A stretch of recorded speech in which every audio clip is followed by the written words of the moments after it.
క్షణికావేశంలో చేసిన తప్పులకు జైలు జీవితం గడుపుతున్న ఖైదీలు బయటకు వెళ్లాక నేర ప్రవృత్తి వైపు వెళ్లకుండా ఉండేందుకు ఫ్యూయల్ అవుట్లెట్స్, ప్రిజన్ కేప్స్ వంటివి ఏర్పాటు చేస్తున్నామని రాష్ట్ర విపత్తుల నిర్వహణ మరియు హోంశాఖ మంత్రి వంగలపూడి అనిత పేర్కొన్నారు. సోమవారం స్థానిక ఇన్నేస్పేట సమీపంలో ఉన్న సబ్ జైలు ఆవరణలో ఏపీ ప్రిజన్ శాఖ ఆధ్వర్యంలో పెట్రోల్ బంక్ ప్రారంభించిన అనంతరం సెంట్రల్ జైలు, మహిళా జైలు సందర్శించారు.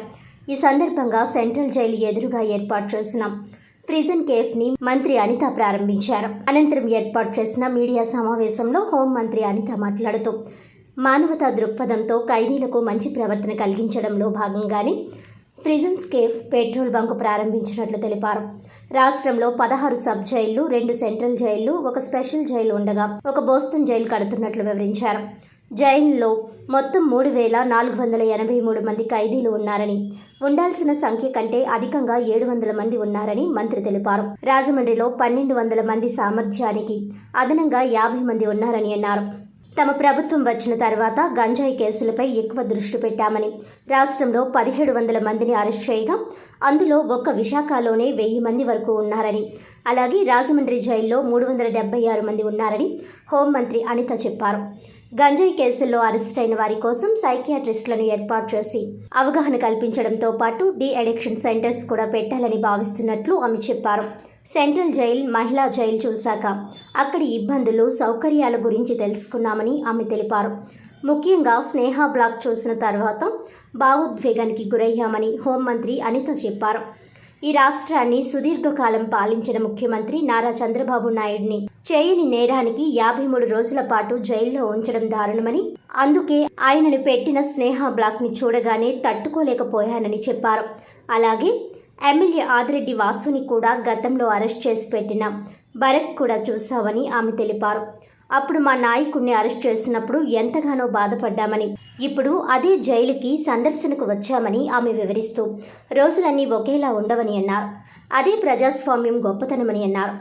ఏ తప్పు చేయనివాడు అందులోకి వెళ్ళకూడదనే తమ భావనగా ఆమె చెప్పారు. ఇక జైలు సిబ్బంది చెప్పిన విషయాలు, సమస్యలు తెలుసుకున్నామని, ముఖ్యంగా సివిల్ పోలీసుల మాదిరిగా ఆరోగ్య భద్రత కల్పించాలని కోరారు. ఇప్పటి వరకు ఆరోగ్య భద్రత లేకపోవడం శోచనీయమని ఆమె పేర్కొంటూ వెంటనే ప్రభుత్వ దృష్టికి తీసుకువెళ్లి ఆరోగ్య భద్రత కల్పించనున్నట్లు ఆమె తెలిపారు. ఖైదీలకు క్షమాభిక్ష గత 5 ఏళ్లలో అసలు పట్టించుకోలేదని హోంమంత్రి అనిత గుర్తు చేస్తూ క్షమాభిక్ష ఇచ్చే విషయంలో త్వరలోనే నిర్ణయం తీసుకుంటామని చెప్పారు. గత 24 ఏళ్లుగా జైల్లో ఉండిపోయానంటూ ఒక ఖైదీ తన దృష్టికి తెచ్చాడని ఆమె పేర్కొన్నారు. అలాగే పెరోల్ నిబంధనలు కూడా సమీక్షిస్తామని అన్నారు. గతంలో ఒక వ్యక్తి ష్యూరిటీ ఇస్తే సరిపోయేదని, ఈ నిబంధన మార్చడం వలన ఇబ్బంది వస్తోందని గమనించామని ఆమె చెబుతూ దీన్ని సమీక్షించి నిర్ణయం తీసుకుంటామని అన్నారు. దిశ చట్టమే లేకుండా దిశ పోలీస్ స్టేషన్లు పెట్టడంలో అర్థం లేదని హోంమంత్రి పేర్కొంటూ గతంలో మాదిరిగా మహిళా పోలీస్ స్టేషన్లుగానే వ్యవహరించనున్నట్లు ఆమె స్పష్టం చేశారు. 5 ఏళ్లుగా ఒక విధానంలో వెళ్ళినప్పుడు మార్పు రావడానికి కొంత సమయం పడుతుందని, మొత్తం మీద ఫ్రెండ్లీ పోలీసింగ్ వ్యవస్థను మళ్లీ తీసుకొస్తున్నట్లు ఆమె చెప్పారు. ఈ కార్యక్రమంలో హోంమంత్రి వెంట ఎమ్మెల్యేలు Gorantla Butchaiah Chowdary, Adireddy Vasu, jail IG Vishwajit, DIG of prisons MR Ravikiran, central jail superintendent Rahul, మాజీ ఎమ్మెల్యే బూరుగుపల్లి శేషారావు తదితరులు పాల్గొన్నారు. అందరికీ నమస్కారం.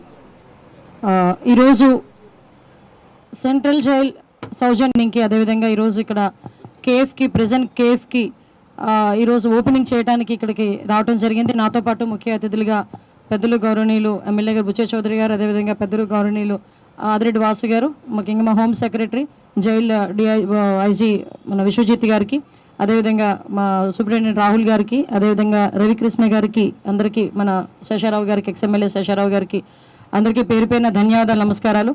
ఈరోజు మార్నింగ్ నుంచి కూడా ఈ సెంట్రల్ ప్రిజన్ అన్నది విజిట్ చేయడం, అదేవిధంగా ఉమెన్ ప్రిజన్ కూడా విజిట్ చేయడం కూడా జరిగింది. ఈరోజు ఇప్పటికీ రాజమండ్రిలోనే ఇంచుమించుగా 3 ఫ్యూయల్ అవుట్లెట్స్ ప్రిజన్స్ ఆధ్వర్యంలో నడపబడుతున్నాయి. అందులో కూడా ప్రిజన్లో ఉన్న వాళ్ళు అక్కడికి వచ్చి వర్క్ చేసి వాళ్ళు డైలీ వైజ్గా ఉన్న అమౌంట్ని కూడా వాళ్ళు తీసుకోవటం, వాళ్ళ కుటుంబ పోషణ నిమిత్తం కొంత అమౌంట్ని బ్యాంక్లో వేయటం, కొంత అమౌంట్ని వాళ్ళ ఖర్చుల నిమిత్తం కూడా వాళ్ళకి ఇవ్వటం అన్నది ఒక సాంప్రదాయబద్ధంగా జరుగుతున్న కార్యక్రమం.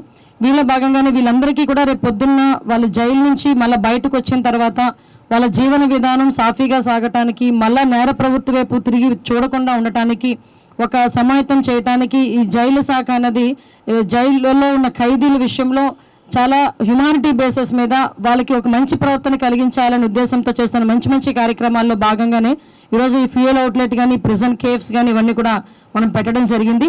వీటిలో భాగంగానే ప్రిజన్కి కూడా ఇక్కడ నుంచి ప్రిజన్ కేఫ్ నుంచి కొంత ఆదాయం కూడా ప్రిజన్స్ డెవలప్మెంట్కి కూడా మనం యూజ్ చేసుకోవడం జరుగుతుంది.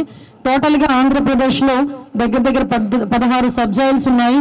అదేవిధంగా ఒక స్పెషల్ జైల్స్ ఒకటి, డిస్ట్రిక్ట్ జైల్స్ ఒకటి, అదేవిధంగా మనకి బోస్టన్ జైలు కూడా ఒకటి కన్స్ట్రక్షన్లో ఉంది. అదేవిధంగా మనకి ఉమెన్ ప్రిజన్ ఒకటి ఉంది, సెంట్రల్ జైల్స్ 2 ఉన్నాయి. ఓవరాల్గా టోటల్ మనకి 3483 మెంబర్స్ ఈరోజు స్టేట్ వైడ్ ప్రిజనర్స్ కింద ఉన్నారు. అందులోని సుమారుగా అంటే ఓవరాల్గా చెప్పాలంటే 700 ఓవర్ క్రౌడ్ ఉంది. ఇక్కడ కూడా రాజమండ్రి సెంట్రల్ జైల్లో కూడా 1200 యాక్చువల్గా కెపాసిటీ, ఇప్పుడు 1250 మెంబర్స్ ఈరోజు అక్కడ ఓవర్ క్రౌడ్, ఒక 50 మెంబర్స్ ఓవర్ క్రౌడ్ కూడా ఉన్నారు.